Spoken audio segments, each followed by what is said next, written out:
एक औरत ने वो तलवार उठाई और हर सियासी मुआदला उलट दिया।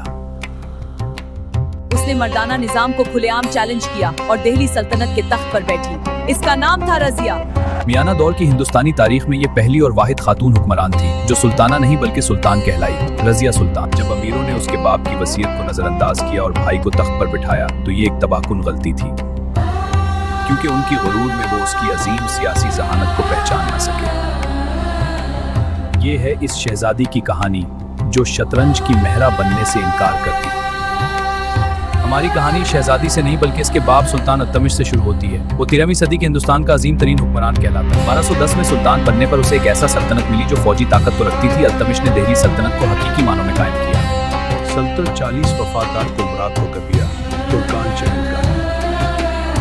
वो उसे वफादार थे, मगर सवाल था कि अल्तमिश के बाद क्या उसकी औलाद को भी वही वफादारी दिखाएंगे। बाकी बेटे नाहिल थे, अय्याशी में गुम, सल्तनत चलाने की सलाहियत नहीं रखते थे। इसकी बेटी रजिया मुफीद रजिया उसने इतनी उम्दगी से काम किया कि वजन बता दिया। उसने बेटी को अपना सरकारी वारिस नामजद किया।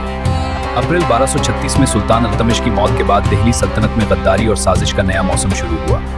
इसकी मम्मी उसकी सौतेली मां शाहजहां के शेर भाई खुसकेली को उसको तख्त पर बिठाया। रकनुद्दीन नाकाम सुल्तान साबित हुआ। वो हुक्मरानी छोड़ इसने ये मौका पुराने हिसाब चुकाने का समझा। हरम की दीगर औरतों से इंतकाम लिया। इसका बुनियादी हदफ रजिया खुद थी। कुछ सल्तनत अफराद फरी में डूब गई। गौर बगास मुहिम में की इस तबाही के सदा।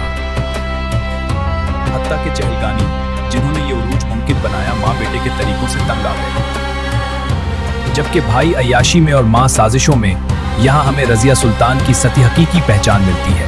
उसे मालूम था कि उमरा इसकी दावा की हिमायत नहीं करेंगे, तो उसने आला अथॉरिटी से अपील की, दिल्ली के अवाम से। उसने एक शानदार और जुरातमंदाना मंसूबा बनाया। रजिया ने इसे इस्तेमाल किया, पर्दा उतारकर मजलूम के सुर्ख लिबास में इस पर मौका मांगा। वो मर्दों से बेहतर हुक्मरानी करे तो रहे, वरना तख्त जिसे चाही दे। ऐसी जरात जब मौत का हुक्म सर पर लटका। 14वीं सदी के तितता ने अपने सफरनामा रहला हुजूम ने महल पर हमला किया और शाह तुर्कान को गिरफ्तार किया। फौज ने अवामी हिमायत देखकर रजिया से वफादारी का ऐलान किया। नवंबर 1236 में वो तख्त पर बैठी, न खामोश जानशीनी से बल्कि अवामी बगावत से। उसने